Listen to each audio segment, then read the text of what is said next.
ایمان میں کسی کی تقلید نہیں ہوتی، تقلید تو مسائل فقہ میں ہوتی ہے۔ ہم اللہ تعالیٰ کو اس لیے نہیں مانتے کہ ہمیں امام اعظم نے کہا ہے، ہم رب کو اس لیے مانتے ہیں کہ اللہ وحدہ لا شریک ہے، مالک حقیقی ہے۔ نبی پاک علیہ السلام کو ماننے میں ہم کسی کے مقلد تو نہیں، رسول کریم سچے ہیں اور یہ سچ دنیا میں ہر روشنی سے زیادہ روشن ہے۔ ایمان میں تقلید نہیں ہوتی، عقائد میں تقلید نہیں ہوتی۔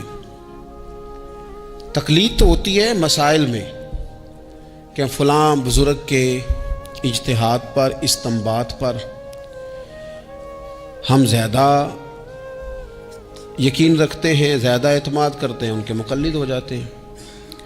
لیکن عجیب بات ہے نا کہ ایمان میں تقلید نہیں ہے، باوجود اس کے اللہ تعالیٰ نے کچھ لوگوں کے ایمان کو معیار ایمان قرار دیا ہے۔ فرمایا یہ ایمان معیار ہے، اس طرح کا ایمان پیدا کرو۔ یہ بالکل سورہ بقرہ دیکھیے، ارشاد فرمایا وَإِذَا قِيلَ لَهُمْ آمِنُوا، جب منافقین سے کہا جائے نا ایمان لاؤ، کس طرح؟ چونکہ منافق بھی دعویٰ کرتا ہے کہ میں مومن ہوں، ظاہری کلمہ پڑھتا ہے، نماز کا اہتمام کرتا ہے، بظاہر جہاد میں بھی چلے جاتے تھے، اگرچہ جا کے فتنہ ہی برپا کرتے تھے۔ مالک کریم نے کہا کہ جب ان منافقین، یہ منافقین کا ذکر ہو رہا ہے، یہ آیات، ان کا پس منظر یہ منافقین سے کلام ہے۔ وَإِذَا قِيلَ لَهُمْ آمِنُوا، جب منافقین سے کہا جائے ایمان لاؤ، کما آمن الناس، جیسے یہ دوسرے لوگ ایمان لائے۔ یہ کون دوسرے لوگ؟ سیدنا صدیق اکبر، حضرت فاروق اعظم، حضرت عثمان غنی، سیدنا مولا علی علیہم رضوان۔ جس طرح یہ صحابہ ایمان لائے ہیں، اس طرح کا ایمان لاؤ۔ ان کا ایمان یہ معیار ہے، یہ معیار ہے کہ ایمان اس طرح کا ہوتا ہے، یہ کسوٹی ہے، ذرا اس پر پرکھو، ان کی زندگی کے شب و روز کو دیکھو، پھر اس پر پرکھو، اس طرح ایمان لاؤ جس طرح یہ میرے محبوب کے صحابہ ایمان لائے ہیں۔ تو ان کا جواب بھلا کیا ہے؟ ان کا جواب بھلا کیا ہے؟ عقل کو تنقید سے فرصت نہیں۔ ان کا جواب کیا ہے؟ معاذ اللہ وہ جواب یہ دیتے ہیں، کہتے قالوا انؤمن کما آمن السفہاء، کیا ہم اس طرح ایمان لائیں جس طرح یہ بیوقوف ایمان لائے؟ ان کی نظر میں تو سارا مال قربان کر دینا معاذ اللہ بیوقوفی ہے۔ ان کی نظر میں تو چلتے کاروبار، جائیدادیں چھوڑ کے مکے سے مدینے چلے جانا یہ بیوقوفی ہے۔ ان کی نظر میں تو مال، اولاد، جان، ہر چیز قربان کر دینا حضور کے قدمین پر یہ بیوقوفی ہے۔ کہ ان بیوقوفوں کی طرح ایمان لائیں؟ ہم تو سیانے لوگ ہیں، ہم تو سیانے ہیں، ہم تو ایمان لائیں گے، بس زبانی کلامی آئیں جائیں گے، بات بھی کریں گے، جس طرف کی ہوا ہوگی اس طرف کے ہو بھی جائیں گے۔ یہ ان بیوقوفوں کی طرح ایمان لائیں؟ کیا کہا تھا کسی نے؟ اس نے کہا تھا کہ محبت کو ظالموں نے عبادت دیا قرار۔ کچھ ایسے نادان ہوتے ہیں جو اہل محبت کو دیوانہ کہتے ہیں، وہ کہتے ہیں یہ تو نادان ہے، اس طرح بھی کوئی کرتا ہے؟ ٹھیک ہے، ہم بھی کلمہ پڑھتے ہیں، مسلمان ہیں، تو ہمارے لہجوں میں وہ حسن نہیں ہوتا، ہمارے پیالوں میں وہ صفائی نہیں ہوتی کہ جو خیرات آئے گی تو پھر وہ محفوظ رہ سکے گی۔ کائن بیوقوفوں کی طرح ایمان لائیں۔ تو رب کیا فرماتا ہے، اللہ کیا فرماتا ہے؟ سنیں جو حضور کے صحابہ پر بات کرے، اس کے بارے میں رب کیا فرماتا ہے، اسے جواب میرا رب دیتا ہے۔ صحابہ کی بے ادبی کرنے والے کو جواب اللہ تعالیٰ ارشاد فرماتا ہے، فرمایا الا انہم ہم السفہاء ولکن لا یعلمون، فرمایا خبردار ہو جاؤ یہ خود بیوقوف ہے، لیکن بیوقوف کو پتہ نہیں ہوتا کہ میں بیوقوف ہوں۔ پاگل ہمیشہ کہتا ہے میں پاگل، فرمایا وَلَٰكِن لَا يَعْلَمُونَ، لیکن انہیں اس بات کا علم، انہیں پتہ کوئی نہیں ہے، یہ خود بیوقوف۔ مقدر سکندر کا دیکھو پیاس سے، یہ بیوقوف ہیں۔ کیوں؟ کہ حضور کا دامن کرم بہ رہا ہے اور فیض یاب نہیں ہو سکے۔ جنہوں نے محبوب کریم کے دروازے سے خیر نہیں پائی، ان سے بڑا بھی کوئی بیوقوف ہوگا؟ مقدر سکندر کا دیکھو پیاس سے چلے جا رہے ہیں کنارے کنارے، دریا بہ رہا ہے اور ساتھ ساتھ پیاسا چل رہا ہے۔ اللہ فرماتے بیوقوف لوگ ہیں جو حضور کے صحابہ پر زبان تان دراز کرتے۔ تو عزیز دوستو، ان لوگوں کا ایمان معیار ہے، ان لوگوں کا ایمان وہ ہمارے سامنے روشن نمونہ ہے جس کی بنیاد پر ہم نے اپنے ایمان کو، تیقن کو، شب و روز کو مرتب کرنا ہے اور ترتیب دینا ہے۔ صحابہ کرام کی جماعت ساری بڑی شانوں والی، لیکن کچھ لوگ ایسے ہیں جن کا زیادہ تذکرہ نہیں ہوتا، تو بظاہر یوں محسوس ہوتا ہے کہ ہم نے عوام کو ان سے پوری طرح روشناس بھی نہیں کرایا۔ ایک شخصیت کا ذکر آج کریں گے جن کو میرے نبی پاک علیہ السلام نے فرمایا، حضور نے فرمایا، صحیح بخاری میں موجود ہے، فرمایا یہ نیک آدمی ہے۔ اور یار جسے رسول کریم کہیں بندہ نیک ہے، رجل صالح، حضور نے فرمایا نیک آدمی ہے، جو بالغ نہیں ہوئے تھے اور اس سے پہلے ہی کلمہ پڑھ لیا تھا، جو حج کے مسائل سب سے زیادہ جانتے تھے، جنہوں نے 60 سال مکے اور مدینے میں فتویٰ دیا، صحابہ ان سے فتویٰ لینے آتے تھے، جو بدر کی جنگ میں بھی گئے، احد میں بھی گئے، پر محبوب نے فرمایا عمر تھوڑی ہے، ابھی واپس جائیے۔ خندق میں شریک ہوئے اور اس کے بعد ہر جنگ میں شریک ہوئے۔ مستدرک میں موجود ہے، حضرت جابر ابن عبداللہ فرمایا کرتے تھے زمانہ بدلا تو کچھ لوگوں میں بھی تبدیلیاں آئیں، میں نے بڑی دنیا بدلتی دیکھی، پر جن لوگوں کو نہیں بدلتے دیکھا نا، ان میں یہ شخصیت ہے جو ہمیشہ ہر دور میں، ہر عمر میں نبی پاک کے طریقوں پر پوری طرح کاربند رہے، اوڑھنا، بچھونا، اٹھنا، بیٹھنا، چلنا، ہر وقت حضور کی محبت میں غرق ہو کے کیا۔ کون ہے بھلا؟ حضرت عمر کے بیٹے سیدنا عبداللہ ابن عمر رضی اللہ تعالی عنہ، ابھی بالغ نہیں ہوئے تھے، مسلمان ہو گئے، اور زندگی ساری مصلی سے لگ کے گزاری، عبادت کی، ریاضت کی، تقوی، جد و جہد، معاملہ فہمی، جہاد۔ والد امیر المومنین ہے، لیکن صاحبزادے کی خواہش ہے کہ مجھے فوج میں بھیجو، میں جہاد کرنا چاہتا ہوں، اور جہاد بھی سپہ سالار بن کے نہیں، سپاہی بن کے کرنا چاہتا ہوں۔ سب سے پہلی بات تو یہ تھی کہ علم و فضل بڑا تھا، صحابہ ان سے فتویٰ لیتے تھے، مسائل حج سب سے زیادہ حضرت عبداللہ ابن عمر جانتے تھے، اور فتویٰ دینے میں اتنے محتاط تھے، حدیث بیان کرنے میں اتنے محتاط تھے کہ بڑا سوچ سمجھ کے، غور کر کے۔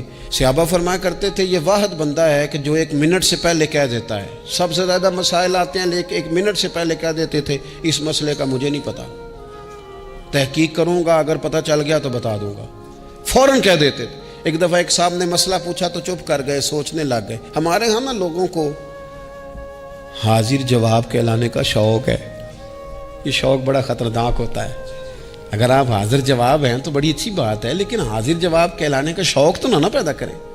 اگر آپ کو پتہ ہے، صحیح بخاری میں حدیث ہے، نبی پاک علیہ السلام نے ایک دن پوچھا تھا صحابہ سے کہ وہ درخت کون سا ہے جس کی مثال مومن کی طرح ہے؟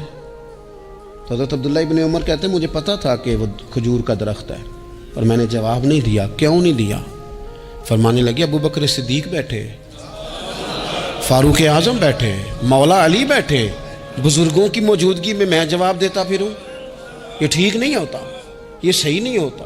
یہاں تو بڑے لوگ، امام غزالی فرماتے ہیں جب میں اپنے مرشد سے مرید ہوا تو مجھے کہنے لگے بیعت میں نے کر لیا، آج کے بعد نہ تقریر کرنی ہے،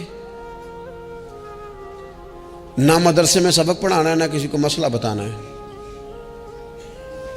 اور یہ بڑا مشکل کام ہوتا ہے، بندہ مولوی بھی اور تقریر ہی نہ کرے، اسے زنگ لگ جاتا ہے، اور مسئلہ ہی نہ بتائے تو بدعزمی ہو جاتی ہے۔ یہاں تو جس کو 6 مسئلے آ جائیں وہ امام کو نماز نہیں پڑھانے دیتا، وہ کہتا ہے پہلے انٹرویو لوں گا تیرا کہ تو پورا تجھے آتا ہے، پھر آگے چلے گا تو۔ اتنے بڑے عالم کو شیخ نے منع کر دیا، تو کہتے ہیں شیخ کے پاس ایک شخص مسئلہ پوچھنے آیا تو میرے مرشد فرمانے لگے مجھے یہ مسئلہ نہیں آتا۔ تو امام صاحب کہتے ہیں کہ میں نے اسے کہا مجھے آتا ہے، میں بتاؤں؟ کہتے میرے شیخ مسکرا پڑے، کہنے لگے غزالی میں تو تیرے ساتھ ساتھ اپنی میں بھی مارنا چاہتا تھا، پر تیری ابھی مری نہیں، اور تو کہتا ہے میں بتاتا ہوں۔ کچھ دیر چھوڑ دے، سارے مسئلے بتانے نہیں چاہیے، کچھ پہ عمل بھی کرنا چاہیے۔ میرے عزیز حضرت عبداللہ ابن عمر اتنا بڑے مفتی ہیں، مفتی مدینہ ہیں، مفتی مکہ ہیں، لوگ مسائل حج پوچھتے ہیں، بڑے بڑے استنباط کرتے ہیں قرآن و حدیث سے۔ ایک آدمی نے مسئلہ پوچھا تو حضرت عبداللہ ابن عمر فرمانے لگے دیر تک سوچا، دیر ہو گئی سوچتے سوچتے، تو وہ شخص کہنے لگا حضور اتنی دیر کیوں سوچ رہے ہیں؟ تو آپ فرمانے لگے تمہارا کیا خیال ہے کہ جو سوال تم مجھ سے پوچھتے ہو اور جو جواب میں تمہیں دیتا ہوں اس کے بارے میں رب مجھ سے سوال نہیں کرے گا؟ اللہ کی بارگاہ میں نے جواب نہیں دینا؟ میں سوچ سمجھ کے دے رہا ہوں تاکہ اس کا حساب دینا پڑے تو میرے لیے مشکل نہ ہو جائے۔ میرے عزیز، حضرت عبداللہ ابن عمر سے کسی نے سوال پوچھا تو سیدنا عبداللہ ابن عمر رضی اللہ تعالیٰ عنہ کہنے لگے مجھے نہیں آتا اس سوال کا جواب، اور جب کہا نا نہیں آتا تو فوراً کہنے لگے عبداللہ، خود اپنے آپ سے بات کرتے ہیں، کہتے ہیں عبداللہ رب تیرا بھلا کرے، اس بات پہ ہمیشہ ڈٹے رہنا، جو بات نہ آتی ہو وہ کبھی کہنا نہ، جس کا پتہ نہ ہو اسے کبھی کرنا، جب تک پوری تحقیق نہ ہو بلا وجہ غوطہ زنی نہ کرنا، بلا وجہ غوطہ زنی نہ کرنا۔ یہاں کا ہے ہمارے صوفیاء نے، یہاں کا علم و بس کریو یار، ایک کوئی حرف تینوں درکار، صحیح کر کے پہلے اچھی طرح کر کے پرکھ پھر بات کر۔ تو علم بڑا تھا، تقوی بڑا تھا۔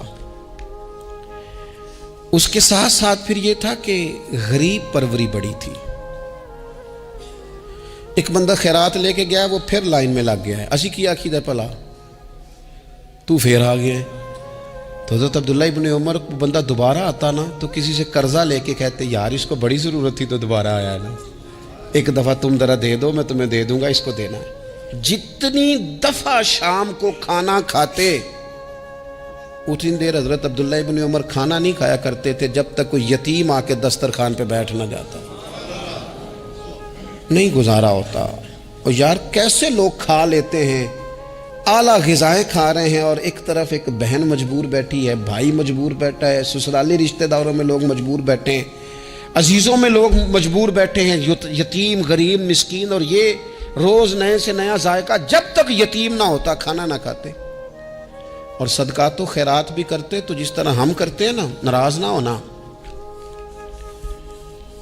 کبھی کبھی نا بعض لوگوں کو بانٹتے دیکھتے ہیں تو تکلیف ہوتی ہے، آپ نے دینا تو ہے تو اگر خوش دلی سے دے دیں، عطا تو کرنا ہے تو اگر چلو صحیح طریقے سے ہو جائے، ہنس کھیل کے ہو جائے، پریشان نہ کیا جائے سائل کو، تو کتنا اچھا ہے۔ ان صوفیاء کا بھی ہم نے تذکرہ کتابوں میں پڑھا ہے جو کہا کرتے تھے اگر رب نے دروازے پہ کسی کو بھیجا ہے تو اس کا مطلب ہے اللہ راضی ہے۔ لیکن ہمارا لہجہ اتنا سخت ہوتا ہے۔ حضرت عبداللہ ابن عمر ایک اونٹنی پہ بیٹھے تھے، اونٹنی بڑی پیاری لگی، بڑی خوبصورت تھی، بڑی بہترین تھی، بڑی صاف ستھری تھی، تو 2-3 دفعہ اپنے غلام سے کہا یار بڑی پیاری ہے، بڑی خوبصورت ہے، دیکھو اس کا چلنے کا انداز کتنا نرالا ہے۔ آج کل بھی ڈرائیور گاڑی چلاتے ہیں تو کہتے ہیں بڑی ہلکی پھلکی ہے جی، بریکیں بھی بڑی ٹھیک ہیں جی، اس کی فلاں معاملہ بھی اس کا بڑا صحیح ہے۔ وہ اتنی پسند آئی اونٹنی تو اونٹنی سے اترتے ہی فوراً کہنے لگے اس کو نشان لگا کے قربانی کے جانوروں میں چھوڑ دو، یہ زیادہ پیاری ہے، اسے رب کے رستے میں خیرات کریں گے۔ کیوں؟ ایک باریک نقطہ صوفیاء نے بیان کیا ہے۔ اللہ کے نیک بندے کہتے ہیں کسی جگہ بھی تمہارا دل اللہ رسول کے مقابلے میں الجھنا نہیں چاہیے۔ کوئی ایسی چیز جو رکاوٹ بن رہی ہو، رکاوٹ، وہ کیا کہتے ہیں کچرا آ گیا ہے، اس کچرے کو لوگ ٹھیک نہیں کرتے، کہتے نکال دو تاکہ معاملہ صحیح رہے۔ ایک چھوٹا سا باریک سا ہلکا سا دھاگے کی طرح کا ایک ٹکڑا اگر کسی وقت گوشت کا آپ کے دانت میں الجھ جائے نا، وہ سارا ذائقہ تباہ کر دیتا ہے۔ لوگ مختلف چیزیں لے کے خلال کرتے ہیں دانتوں کا تاکہ وہ نکل جائے، کیونکہ ذرا سی بھی چیز اگر کسی جگہ رکاوٹ بن جائے نا، آپ بڑا بہترین کھانا کھا رہے تھے، زبردست غذا آپ کھا رہے تھے، ایک صرف اس میں نا ہلکا سا دانہ ایسا ہے جو سخت تھا، کچرا آ گیا، روڑا آ گیا، تو وہ سارے کھانے کا ذائقہ تباہ کر دیتا ہے۔ بعض لوگ ایسے ہوتے ہیں کہ ایک بال نکل آئے نا کبھی کھانے میں سے تو کھانا چھوڑ دیتے ہیں، کہتے ہیں یار یہ سارا ذائقہ خراب ہو گیا۔ ہمارے ساتھ یہ ہوا ہے، یہ تو ہے نا دنیاوی معاملات، اسی طرح کا مسئلہ روحانی زندگی میں ہوتا ہے۔ کئی دفعہ نا ہم ماننے کو تیار نہیں ہوتے، لیکن ہمارے اوپر دولت کی محبت پوری طرح سوار ہوتی ہے، وہ سجدے میں ذوق آنے نہیں دیتی۔ شہرت کی محبت پوری طرح سوار ہوتی ہے، وہ درود و سلام کا، ذکر کا، عبادت کا ذائقہ لگنے نہیں دیتی۔ وہ جو کہا تھا نا والذین آمنوا اشد حبا للہ، ایمان والے سب سے بڑھ کر اللہ سے پیار کرتے ہیں، سب سے بڑھ کر رسول اللہ صلی اللہ علیہ وسلم سے محبت کرتے ہیں۔ کیوں کہا گیا تھا؟ اس لیے کہ ان محبتوں کے مقابلے میں ذرا بھی کوئی اور محبت آتی ہے روحانی ذائقہ خراب کر دیتی ہے. ہمارا دل نہیں لگتا, ہم بور ہوتے ہیں, ہم پریشان ہوتے ہیں. مسئلہ یہ ہے کہ جس دل میں صرف رب رسول کو ہونا چاہیے تھا وہاں شہرت آ گئی ہے, شہرت کی محبت آ گئی ہے, دکھاوا آ گیا ہے, مال آ گیا ہے, کئی قسم کے ہم نے بت معاذ اللہ اکٹھے کر لیے, اور پھر وہ ساری کیف مستی آئے. یہ کیسے ہو سکتا ہے؟ حضرت عبداللہ ابن عمر رضی اللہ تعالیٰ عنہ کے پاس ایک گدھا تھا. ہم پنجابی میں تو کہا کرتے تھے کہ بڑا ساؤ جانور ہے, بڑا دھیما ہے, بڑا اچھا ہے, سواری بھی کرتے تھے اس پہ, اس پر بوجھ بھی رکھتے تھے, اور بھی کئی کام, جانوروں کا چارہ بھی اس پہ رکھ کے لایا جاتا تھا. بہت سارے لوگ اس کی تعریف کرتے تھے کہ ظاہر ہے اس وقت یہ جانور ہر گھر کی ضرورت ہوتے تھے. لوگوں نے بڑی تعریف کی کہ جناب یہ گدھا بڑا اچھا ہے, بڑا عمدہ ہے. اب بعض چیزیں ایسی ہوتی ہیں جن سے دل لگ جاتا ہے. کچھ نوجوانوں نے گھروں میں بلی رکھی ہوتی ہے, گھوڑا رکھا ہوتا ہے, جانور رکھے ہوتے ہیں, ان کی پوری توجہ انہماک. ہم دیکھتے تھے دیہاتوں میں کہ بزرگ اگر کہیں چلے جاتے تھے سفر پہ تو وہاں سے بھی پیغام بھیجتے تھے کہ گائے کو چارہ ڈالا کہ نہیں, بھینس کو نکالا کہ نہیں, تم نے باڑے سے دھوپ چھاؤں کا خیال کیا کہ نہیں. وہ چیز ذہن میں آ جاتی تھی. حضرت عبداللہ ابن عمر رضی اللہ تعالیٰ عنہ وہ گدھا چونکہ بڑا پیارا تھا, بڑا اچھا جانور تھا اور بڑے کام کرتا تھا, بہت سارے معاملات گھر کے اور کھیتی باڑی کے اس کے ذمے تھے, تو گھر والے بھی کہتے کہ اس جانور کی وجہ سے بڑی خیر ہے, بڑے کام ہو جاتے ہیں. آپ کا بھی خیال تھا. حضرت عبداللہ ابن عمر ایک دن گھوڑے سے نیچے اترے یا اس گدھے سے نیچے اترے تو خادم کو بلا کے کہنے لگے اسے لے جاؤ اور بیچ کے پیسے اللہ کے رستے میں خیرات کر دو. اب وہ خادم کا بھی اس سے دل لگ گیا تھا, جانور گھر میں ہوتا ہے دلچسپی ہو جاتی. کہنے لگا حضور وہ سارا محلہ تو اس کی تعریف کرتا ہے, سارے خاندان والے تو اس جانور سے دلچسپی رکھتے ہیں اور آپ بیچ رہے ہیں. آپ فرمانے لگے جس طرح سب کا دل اس کی طرف ہے نا کہ اچھا جانور ہے, میرا بھی ہو گیا ہے, لیکن میں اپنے دل کو سوائے رب رسول کے کسی اور طرف ہوتا دیکھ نہیں سکتا. اعظم بلا سے اپنی وہ ہستی ہی کیوں نہ ہو, اعظم بلا سے اپنی وہ ہستی ہی کیوں نہ ہو, جو چیز اس کی راہ میں حائل ہو پھونک دو, جلا دو ایسی ساری چیزیں جو ان کے راستے میں آتی ہیں. فرمایا اس کی طرف توجہ ہونے لگی ہے, لہٰذا میں اسے اب رکھ سکتا. مزاج تھا, طبیعت تھی, طریقہ اس طرح کا تھا کہ وہ. پھر ایک اور بات بڑی خوب تھی. حضرت عبداللہ ابن عمر ان لوگوں کی پذیرائی بڑی کرتے تھے جو خیر کا کام کرتے تھے. دینی کام کوئی بندہ بھی کرے اس کی پذیرائی ہو, اس کی تعریف ہو, خیر کے جملے ہوں تاکہ دینداری پھیلے. حضرت عبداللہ ابن عمر رضی اللہ تعالیٰ عنہ کو نا غلام آزاد کرانے کا بڑا شوق تھا. دیکھیں نا ایک بندہ کسی نے خرید لیا ہے, وہ اس کا پابند ہے, بڑی تکلیف میں ہوتے تھے لوگ. غلام 1000 سے زیادہ غلام آپ نے آزاد کرائے, تو آپ جب غلام خریدتے تھے نا تو نظر کرتے تھے جو غلام ذرا زیادہ نمازیں پڑھتا اسے آزاد کر دیتے. تو غلاموں نے اس طرح کیا, انہیں پتہ چل گیا, انہوں نے بھی نا لمبی لمبی نمازیں شروع کر دی. تو حضرت عبداللہ ابن عمر کو پتہ چلتا, آزاد کر دیتے. ایک دن آپ کے بیٹے کہنے لگے حضور یہ آپ کو دھوکہ دیتے ہیں, لمبی لمبی نمازیں پڑھتے ہیں, آپ آزاد کر دیتے ہیں, بعد میں پتہ نہیں 5 بھی پوری پڑھتے ہیں کہ نہیں پڑھتے. تو حضرت عبداللہ ابن عمر کہنے لگے پتر تیرا کیا خیال ہے, مجھے نہیں پتا. کہا حضور پتہ ہے. فرمانے لگے یہ مجھے رب کے نام پر دھوکہ دینا چاہتے ہیں, جو رب کے نام پہ دھوکہ دے روز دے, میں روز دھوکہ کھانے کو تیار ہوں. دوسری بات یہ تھی حضرت عبداللہ ابن عمر میں کہ نبی پاک سے محبت کوٹ کوٹ کے بھری ہوئی تھی. حضور کا ذکر آتا تو رو پڑتے, ان جگہوں پہ جا کے ڈھونڈ ڈھونڈ کے بیٹھتے جہاں نبی پاک نے وقت گزارا ہے. ایک درخت کا پتہ چلا کہ یہاں حضور تھوڑی دیر آرام فرما ہوئے تھے, انہوں نے دیکھا تھا یا انہیں معلومات ہوئی, تو ہمیشہ اس درخت کو پانی دیتے, اس کا خیال کرتے, کہتے یہ درخت ہمیشہ تر و تازہ رہے, یہاں میرے نبی پاک نے تھوڑا وقت گزارا ہے. وہ مکہ مکرمہ میں بھی جاتے تو وہ جگہ ڈھونڈ ڈھونڈ کے جہاں حضور نے نماز پڑھی تھی نماز پڑھتے. مسجد نبوی میں آتے تو جس ممبر پر حضور بیٹھ کے خطبہ دیتے تو اس پہ ہاتھ پھیر کے چہرے پہ ملتے.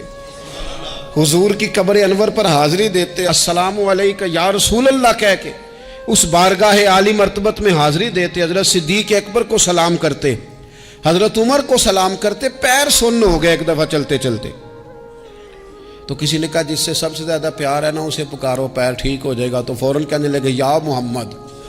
صلی اللہ علیہ. اور یہ امام بخاری نے لکھا ہے الادب المفرد میں، خود امام بخاری لکھتے ہیں کہ حضرت عبداللہ ابن عمر نے یا محمد کہا اور ان کا پیر سویا ہوا ٹھیک ہو گیا. یہ لوگ بڑی محبت کرنے والے. آپ فرمایا کرتے تھے شاید زندگی میں لوگوں نے کسی سے اتنا پیار کیا ہو جتنا نبی پاک علیہ السلام کے غلاموں نے مجھ سے کیا ہے. ہر وقت لوگ ان کے گرد رہتے، لوگ محبت کرتے. حجاج بن یوسف جب حکمران بنا نا تو بڑا ظالم تھا. اس کو یہ بات اچھی نہیں لگتی تھی کہ ہر وقت لوگ حضرت عبداللہ ابن عمر کے پیچھے گھومیں. بادشاہوں کا خیال ہوتا ہے نا بادشاہ عام میں تو پروٹوکول کوئی اور لے کے جا رہا ہے.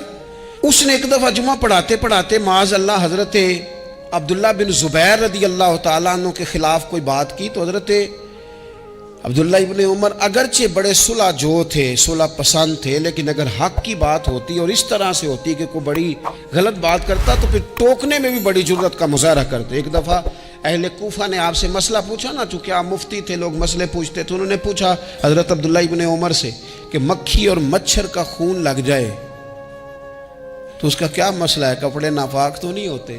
تو سوال کا جواب دینا چاہیے تھا نا، ہوتے ہیں کہ نہیں ہوتے. تو فرمانے لگے حسین ابن علی کا خون بہا کے اب مکھیوں کے خون کے مسئلے پوچھنے شروع کر دیے. اب تمہیں یہ والا خون نظر آنے لگا ہے؟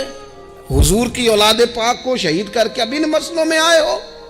میں خیال نہیں آتا تمہارے دلوں میں گھٹن ہے حضور کی اولاد کے لیے اور دین کے مسئلے پوچھتے ہو.